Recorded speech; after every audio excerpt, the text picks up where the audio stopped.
No episódio de hoje, mergulharemos um pouco mais nas veracidades bíblicas. Precisamos de comprovação histórica para acreditar nos evangelhos que falam sobre a vida de Jesus. E sobre o Antigo Testamento, com tantos anos passados desde que foram escritos, nos dias de hoje ainda são confiáveis? Como essa escrita se preservou até aqui? Essas e outras perguntas responderemos aqui no Experimenta.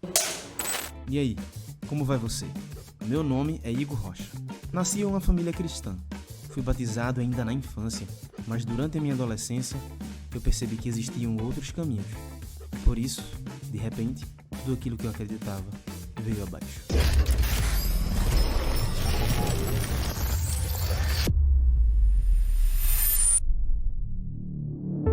O que responde a todas essas dúvidas sobre o cristianismo que surgem na minha cabeça?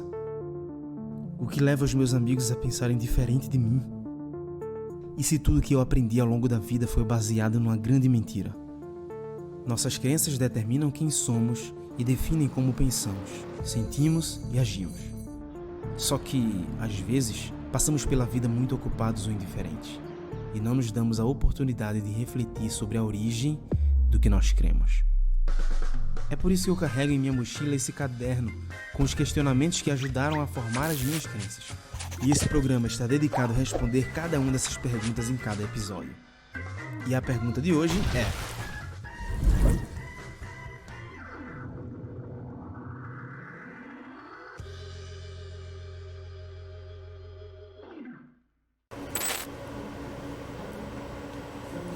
as fantasias narradas nesse livro do Tolkien são realmente incríveis.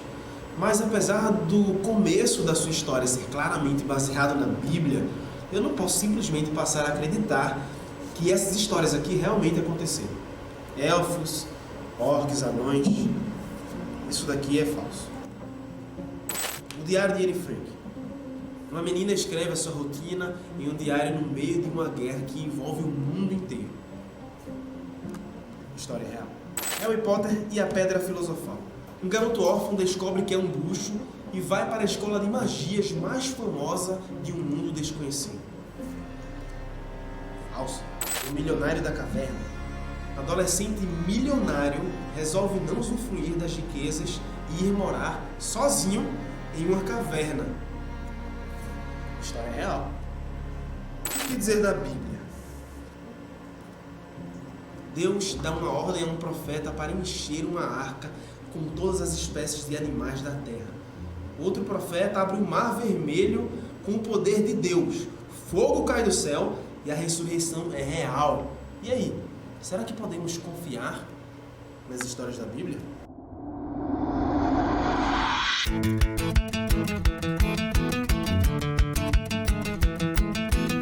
Experimenta e veja como Deus é bom. Experimenta a vontade do Senhor. Experimenta, vem agora é só provar. Experimenta e conheça o seu amor.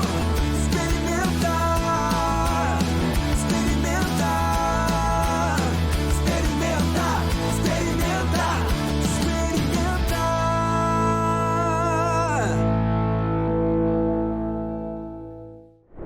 A Bíblia não está sozinha na categoria de escritos sagrados da antiguidade. Diversas culturas e religiões ao redor do mundo possuem textos venerados e considerados divinamente inspirados. O Alcorão no Islã, os Vedas no hinduísmo, os sutras budistas, as epopeias dos mitos gregos são exemplos de outros textos ancestrais reverenciados por suas perspectivas comunidades. A singularidade da Bíblia reside em sua interdependência com a comprovação histórica. Muitos eventos e figuras descritas na Bíblia, como a vida de Jesus Cristo, têm uma profunda influência na fé cristã. A historicidade desses relatos é crucial para a autenticidade do cristianismo, pois se os eventos bíblicos não forem apoiados por evidências, a base da fé cristã poderia ser questionada. A interação entre a narrativa bíblica e a história é um elemento distintivo que sustenta a continuidade e a crença na doutrina cristã ao longo dos séculos. Resolvi visitar um templo Hare Krishna que fica na Fazenda Nova Gula, em Pindamonhangaba, São Paulo. E o meu objetivo lá era exatamente entender como eles consideram seus escritos sagrados, os Vedas. Vamos ver.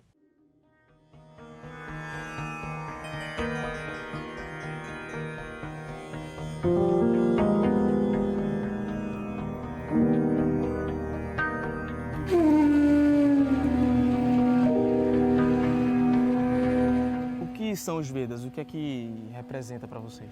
A palavra Veda significa conhecimento, mas não é o conhecimento humano, é o conhecimento revelado por Deus e, portanto, abrange todos os tipos de conhecimento. Então, a humanidade, quando ela é criada por esse conhecimento que Deus dá. Aqui tem que tirar o sapato. Não? Na verdade, tirar o sapato é uma regra de higiene, né? Que no Oriente todo, em todos os lugares, Japão, Índia, todos, porque a gente não vamos levar a nossa sujeira de fora para dentro. E isso, como é um sinal de respeito, não? Você não vai, você sempre quer tratar a pessoa. Então, nós estamos entrando na casa de Deus, não? E, portanto, a gente tem que entrar numa atitude de respeito e tirar o sapato é essa forma. Vamos lá.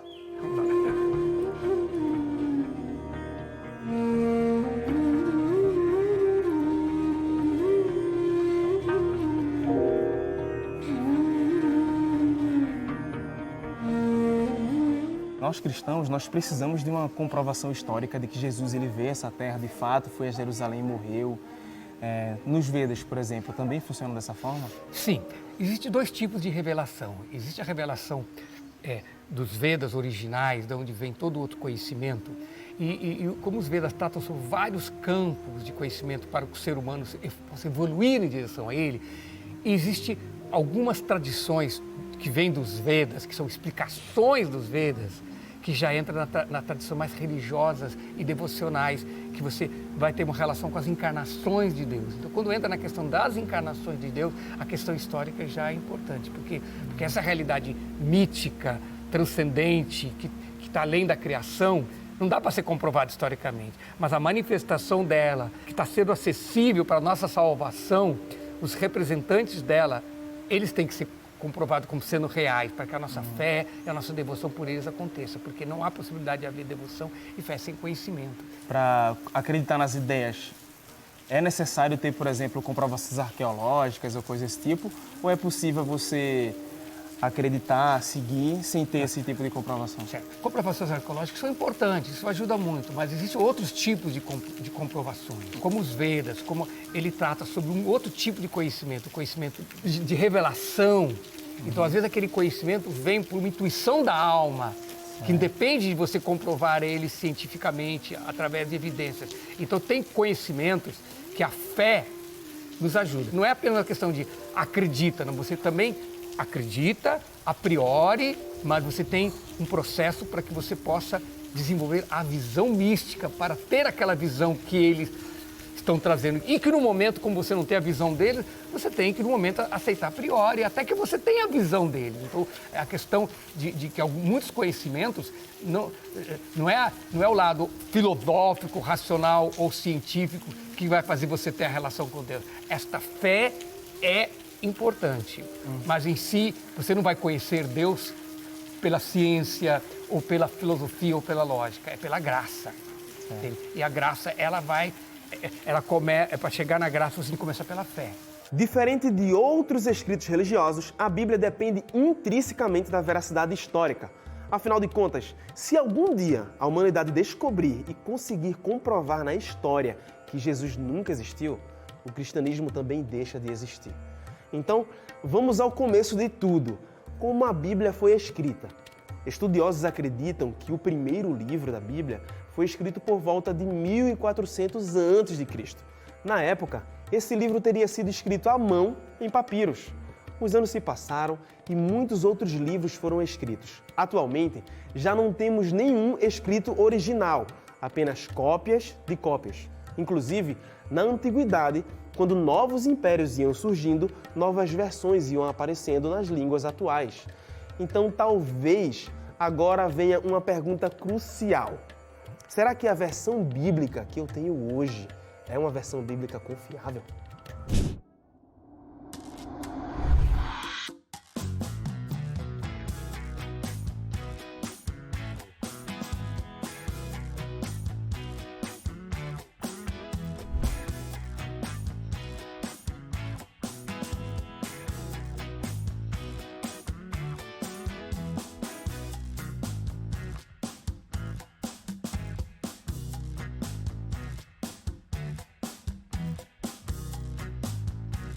Agora, resolvi fazer um experimento com algumas crianças na escola da FAD de Minas. Vamos brincar um pouco de telefone sem fio e voltar à infância. Quem nunca brincou de telefone sem fio quando era uma criança? Mas olha só, uma brincadeira tão simples, ela pode nos dar uma lição muito profunda. E eu vou tentar explicar para vocês. Mas antes eu vou precisar de algumas crianças. Então, crianças, venham, crianças! Animação, crianças! Ei!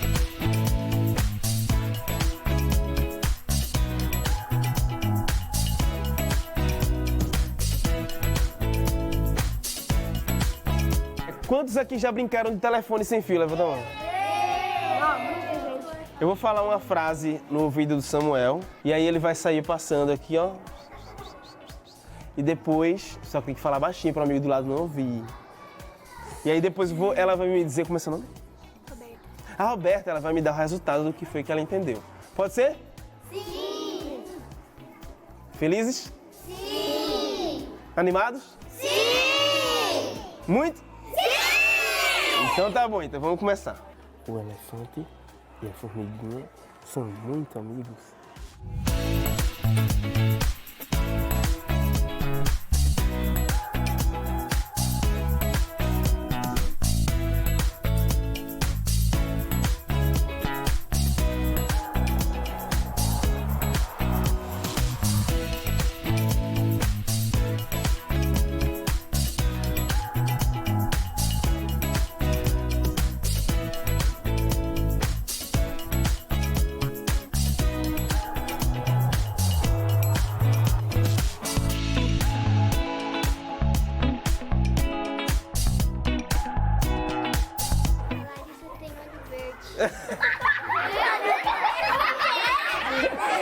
Mais alto. Como é? Fala alto para todo mundo ouvir.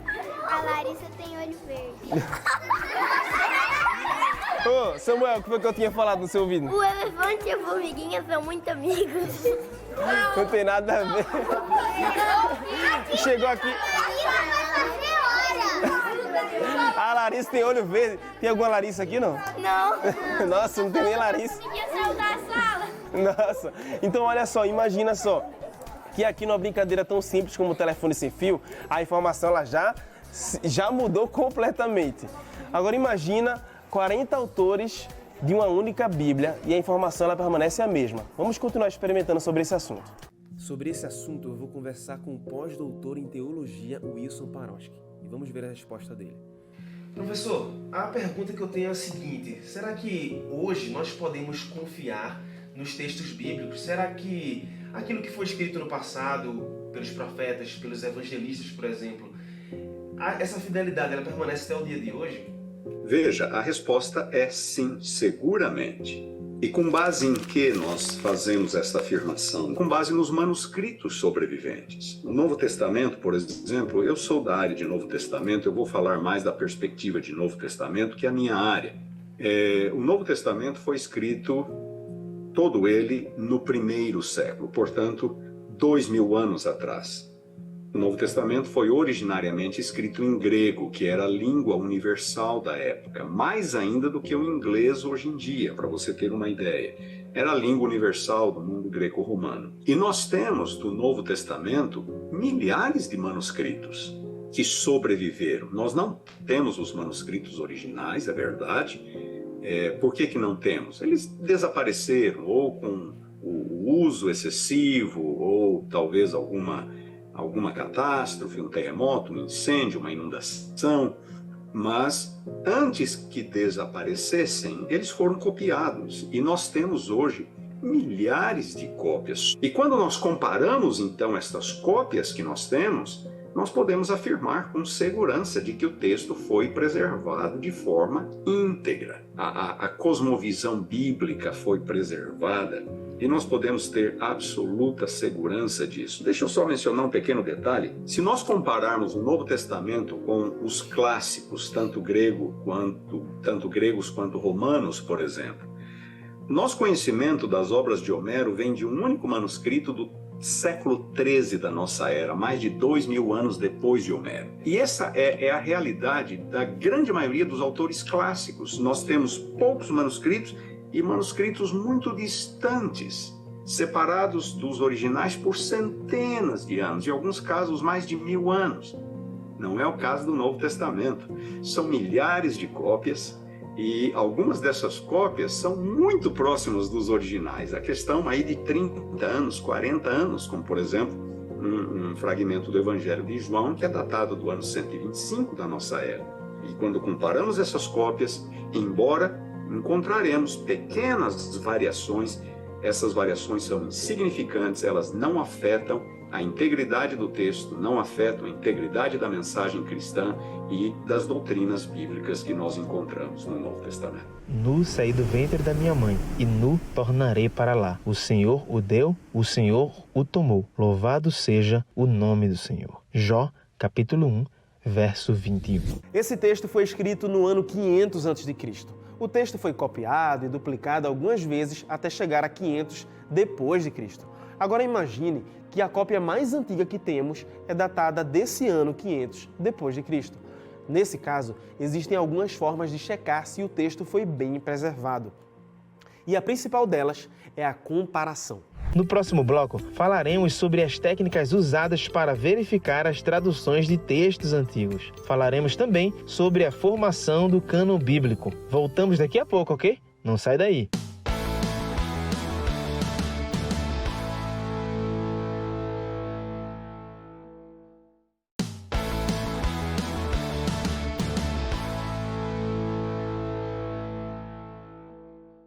No bloco anterior, vimos que a Bíblia é um livro que foi mantido por Deus através da história. Com tantas cópias através do tempo, a intenção original foi mantida. Só o Novo Testamento tem milhares de cópias que podem ser comparadas. Diferente de outros escritos, a Bíblia precisa e tem uma comprovação histórica, mostrando que é um livro extremamente relevante até os dias de hoje. Vamos supor que vocês são arqueólogos e vocês descobriram papiros antigos. E nesses papiros tem algumas inscrições. E nós vamos tentar descobrir, através dessas inscrições, o que é que o autor original quis realmente dizer com isso. Então, por favor, papiro, por favor, produção! Papiros improvisados aqui, logicamente, coisa simples que nós fizemos. Abre esse seu primeiro papiro, por favor, e diga o que está escrito, mostre para a câmera. Meu coelho se chama Bob. Olha só, alguém escreveu ali, meu coelho se chama Bob. Vamos ir para o próximo agora. Meu lebre se chama Bob. Meu lebre se chama Bob. Próximo papiro. Meu coelho se chama Bob. Ok. Próximo. Meu coelho se chama Bob. Todos esses papiros estão falando de uma mesma passagem. Porém, um deles fala lebre, né? Tá diferente aqui, né? Meu lebre se chama Bob. Mostra pra câmera aí, pra galera dar uma olhada. Abram os papiros de vocês, mostrem aí pra câmera. Usando a lógica agora, o que é que vocês acham que o autor realmente quis dizer? Se você tivesse que escolher, era uma lebre ou era um coelho? O que será que era? Acho que é um coelho. Por quê? Porque tem 3 vezes escrito, então pra mim o que vale é a maioria. Ok. Não, eu acho que talvez pode ser uma lebre, né? Porque, por exemplo, muita gente pode ir na onda, né? Porque todo mundo tá fazendo e o certo, tipo assim... Acaba sendo lebre. Acabar sendo lebre. Então, eu acho o oposto. Eu acho que pode ser lebre. Certo. E aí, o que é que vocês acham? O que você acha? E você? Pela lógica. Vamos seguir na lógica. Eu não sei, mas eu acredito que talvez essa pessoa ou personagem, enfim, pode ser reconhecido com 2 nomes. Tanto como coelho ou lebre. Não, mas o nome está definido. O nome é Bob. Coelho ou lebre se chama Bob. Porém, em uma das versões, são 4 versões aqui vocês têm. 4 versões dessa passagem. Em uma das versões diz que é lebre. As outras 3 diz que é um coelho. Já sabe a diferença de um coelho para um lebre? Não, tinha que ter os 2 para ver. Eles são bem parecidos. São animais bem parecidos, bem semelhantes. O coelho é mais pequenininho, né? Mais fofinho, e a lebre é um animal mais selvagem, que se eu não me engano ele é até mais... Isso, e também a lebre normalmente é marrom, se eu não me engano a orelha é mais longa também. Mas eles são bem parecidos, são animais bem parecidos. Mas o que você falou, pela lógica, está correto. Porque é o seguinte, se é da mesma passagem e 3 dessa mesma passagem está dizendo que é um coelho, e por acaso algum copista em algum momento colocou lebre, a lógica é que os textos que se repetem mais vezes dizendo que é coelho, pela lógica, provavelmente era um coelho. E aí alguém achou parecido ali, de repente, a palavra ou a forma do animal e colocou que era uma lebre. Da mesma forma acontece com os textos bíblicos. Como é que a gente faz para saber se um texto ele foi conservado ao redor do tempo? Como é que eu faço para saber que o cara, quando estava copiando, no lugar de colocar lebre, no lugar de colocar coelho, colocou lebre? Por conta de todas as outras cópias. Então as pessoas elas fazem uma comparação e veem, nossa, 10 autores escreveram coelho, só um cara aqui escreveu lebre. Então, pela lógica, bem provavelmente, existe a possibilidade maior de que realmente o que ele quis dizer no original, a primeira pessoa que escreveu, o que essa pessoa quis dizer é que realmente era um coelho. E essa pessoa, a única pessoa que acabou se confundindo. Então, é mais ou menos assim que também acontece com os textos bíblicos. São feitas as comparações com todos os copistas, todos os autores, e aquela palavra que mais se repete, ela se aproxima mais do original. Uma história famosa de comparação entre textos bíblicos é a história dos manuscritos encontrados no Mar Morto. Os manuscritos do Mar Morto, descobertos na caverna de Qumran, são textos antigos que incluem fragmentos do Antigo Testamento e textos religiosos da comunidade próxima ao Mar Morto, entre o século II a.C. e I d.C. Sua importância para a veracidade bíblica reside na confirmação da autenticidade histórica e transmissão textual precisa das Escrituras, além de oferecer insights culturais e contextuais da época, validando a continuidade e preservação das crenças e narrativas bíblicas ao longo dos tempos. Mas além de tudo isso, precisamos ter a certeza de que estamos olhando para os documentos certos. Afinal, eles podem ter se preservado na história, mas serem os documentos errados. Nos primeiros séculos da existência da Igreja, uma grande quantidade de documentos brigavam por atenção e autoridade por todo o Império Romano. Então, como saber se o cânon do Novo Testamento está correto?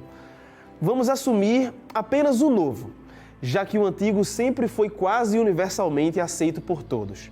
Até porque se o cânon do Novo Testamento fosse resultado de um grupo conspiracionista, estaríamos com grandes problemas hoje. Alguns dizem que o cânon bíblico foi definido no Concílio de Nicéia pelo imperador Constantino, mas isso não é uma verdade. O tema do cânon bíblico não foi sequer pauta daquele concílio. Os evangelhos que lemos hoje já eram de grande autoridade aos primeiros cristãos. Existem mais de 80 mil citações de autores cristãos aos evangelhos antes do Concílio de Nicéia. Pedro, por exemplo, já citava Paulo como uma autoridade inspirada. O reconhecimento da igreja sobre esses escritos eram baseados em 3 pilares. Então, presta bem atenção nesses 3 pilares aqui. Apostolicidade. Um texto escrito por um apóstolo ou um associado direto de um apóstolo de Jesus Cristo. Se algum livro fosse escrito há mais de 100 anos depois de Cristo, já não pertencia àquela primeira geração que viram Jesus ressuscitado. Consistência, harmonia doutrinária, ou seja, o texto ele não poderia ser totalmente diferente de um outro texto bíblico, tem que existir uma harmonia. Universalidade, um texto que sirva a todos. O texto de Paulo aos Romanos não ficou preso somente aos romanos. Até os dias de hoje podemos tirar grandes lições desse texto.